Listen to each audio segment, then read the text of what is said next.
Veja a seguinte frase: o saco o homem puxa. Como você interpreta isso? O que está puxando o quê? Provavelmente você imaginou o homem puxando o saco, mesmo que a ordem dos constituintes não seja normal em português, certo? Parece complicado que um saco puxe o homem. Se falarmos o homem e o saco puxa, a interpretação provavelmente vai continuar a mesma. Agora, ao falarmos a mulher o homem puxa, quem puxou quem? Aqui fica mais complicado dizer quem puxou quem, né? Afinal, é igualmente lógico imaginar um homem puxando uma mulher ou uma mulher puxando um homem. Igualmente, o homem e a mulher puxa é ambíguo. Mas por que um homem e uma mulher possuem a mesma probabilidade de puxarem um ao outro e um homem e um saco não? O que diferencia o saco das duas primeiras frases da mulher das duas últimas?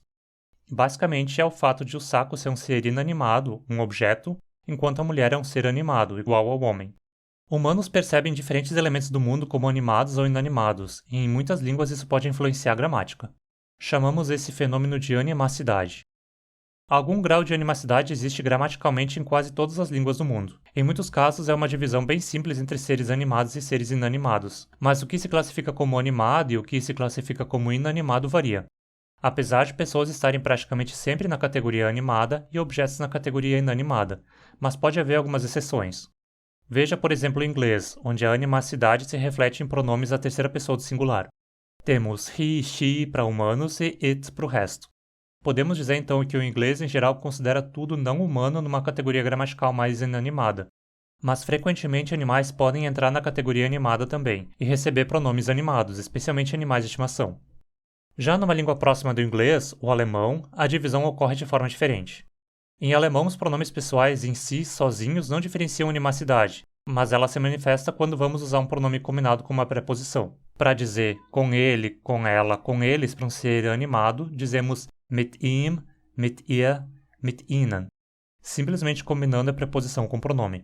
Mas para seres inanimados isso não é possível. Nesse caso, temos que adverbializar a preposição com um prefixo, criando o que se chama de advérbio pronominal. Nesse caso, a palavra é damit.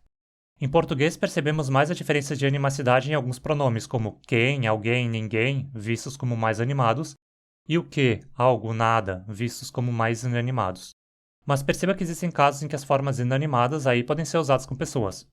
As frases quem é você e o que é você ambas são válidas, mas a primeira geralmente está querendo saber quem é você como indivíduo, sua identidade individual, como seu nome, enquanto a segunda provavelmente se refere a algo como a sua profissão. Isso mostra que a animacidade nem sempre é binária, é dicotômica. Ela forma, na verdade, um espectro onde diversos conceitos diferentes se organizam numa hierarquia de mais a menos animado. Aqui vai existir uma enorme variação em relação ao número de subcategorias ou em onde no espectro cada conceito fica em diferentes línguas, mas em geral existe uma tendência a organizar as coisas mais ou menos assim. Pronomes de primeira e segunda pessoa possuem o grau mais alto de animacidade. Depois vem pronomes de terceira pessoa e nomes próprios. Depois outros substantivos se referindo a seres humanos. Em seguida, palavras se referindo a animais grandes. Depois, animais pequenos. Depois, plantas e objetos. E, por fim, abstrações. No entanto, às vezes, elementos culturalmente importantes podem ter um grau de animacidade mais alto do que o esperado. Por exemplo, em Ojibwe, a palavra asin, significando pedra, tem animacidade alta por questões culturais. E o mesmo ocorre em Navajo, com a palavra atzinitl-ish, que significa relâmpago.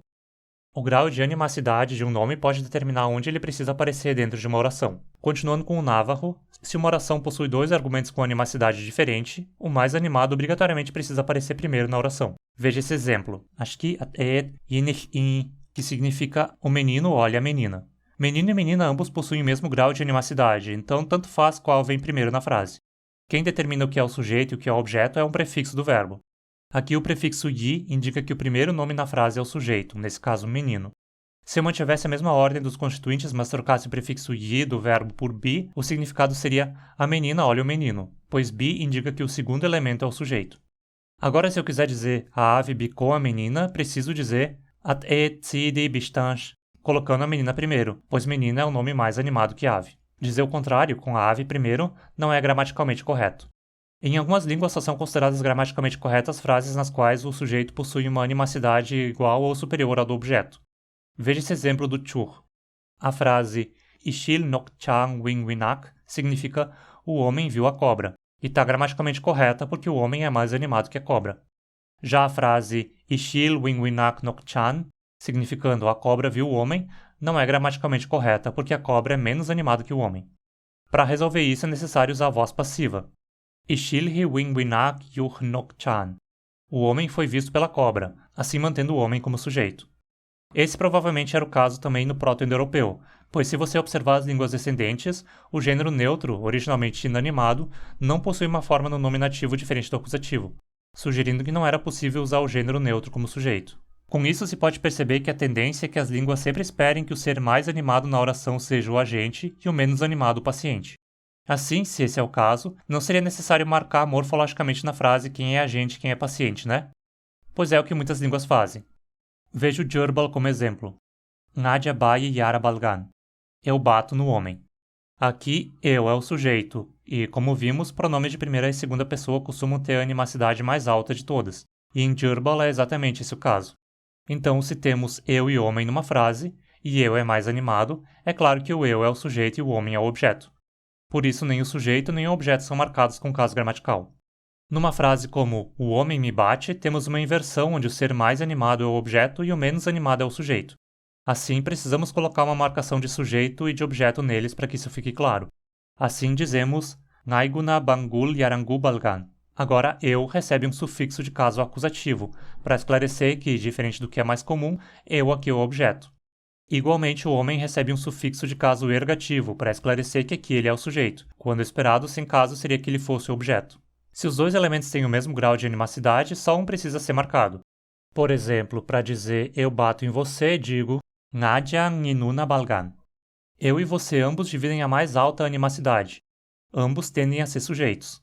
Assim, eu marco aqui o você com o sufixo de acusativo, marcando ele como objeto. Como eu tende a ser sujeito e é o sujeito, ele não é marcado.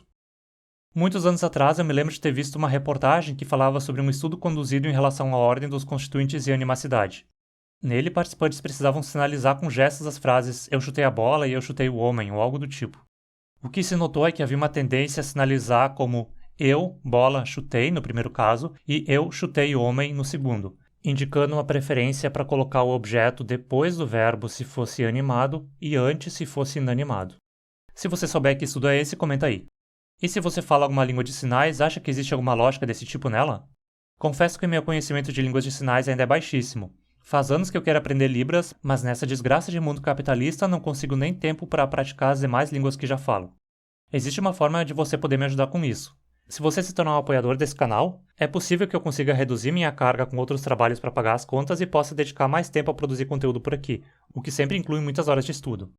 Por exemplo, esse vídeo tem poucos minutos, mas foram dias de leituras acadêmicas para condensar esse conteúdo de forma rápida e acessível, e mais muitas horas para produzir o vídeo. É muito trabalho e pouco retorno, sabia? Você pode se tornar um membro aqui no YouTube e ter vários benefícios em agradecimento, ou pode apoiar o canal pelo Apoia-se ou fazendo um pix do valor que quiser e puder. Formas de ajudar de graça são engajando. Deixe sua curtida, inscreva-se, ative as notificações, comente aí embaixo e compartilhe o vídeo com todo mundo para que o algoritmo o impulsione bastante. Obrigado por ter ficado até aqui. Até mais. Palestina livre, Bolsonaro condenado. Uhul!